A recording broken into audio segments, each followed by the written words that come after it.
Voilà, chère Madame Nobel, chère famille, lorsque j'ai appris hier soir le décès de notre ami Jean-Marie, votre mari, votre père, votre grand-père, c'est tout d'abord une immense émotion, une espèce de sidération,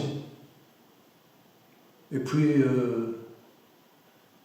une grande zone de silence, comme une pudeur qui me saisissait devant ce que je devine être le drame le plus important que votre famille ait jamais vécu, une mort saisissante, subite.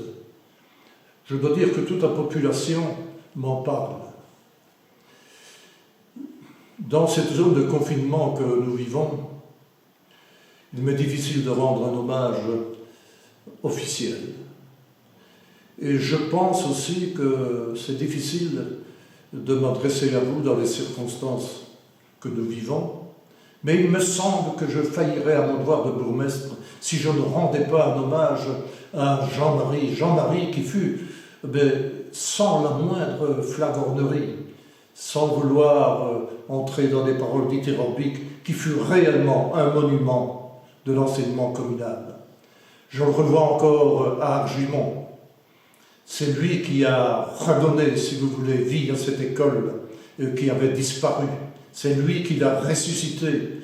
Et puis cette fameuse radiogomme qui m'a hanté, car je trouvais que c'était fabuleux d'avoir d'initiative, sans y être encouragé, avoir créé cette petite radio qui donnait, qui permettait aux enfants de donner des informations à tous les gens du village. Et puis, lorsqu'il a été directeur à Ologne, il a fait l'unanimité autant près des élèves que des enseignants. Quand il y avait des élèves en difficulté, il allait vers eux, que ce soit des difficultés intellectuelles, parfois physiques, ou même matérielles.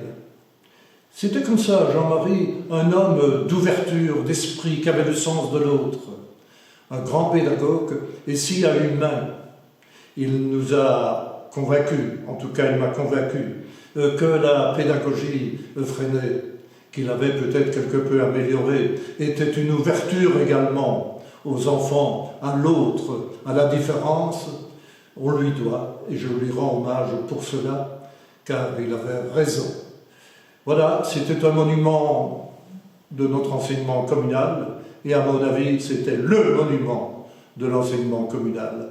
Et je crois que tous ceux qui l'ont eu comme instituteurs, comme pédagogues, en garderont des souvenirs ineffaçables. En plus, Jean-Marie était une figure marquante de la vie marchoise. Marquante, celui qui a été un des pères du renouveau du carnaval de Marche-en-Famenne, celui qui était un des piliers du 15 août, je le revois encore habillé avec l'habit du 19e et son orgue de barbarie en train de chanter. C'était une figure qui suscitait vraiment la sympathie, une sympathie naturelle qui n'était pas recherchée, car il n'aimait pas l'emphase, il était tout simple, discret, et pourtant avec une intelligence très vive. Et il avait ce sens de la créativité et du mot qui faisait qu'on ne pouvait être qu'ami avec lui. Mais le plus beau titre que je décernerai à Jean-Marie, c'est celui que j'ai pu observer. Vous avez, chère madame, vécu toute une vie sans jamais un seul jour vous désaimer.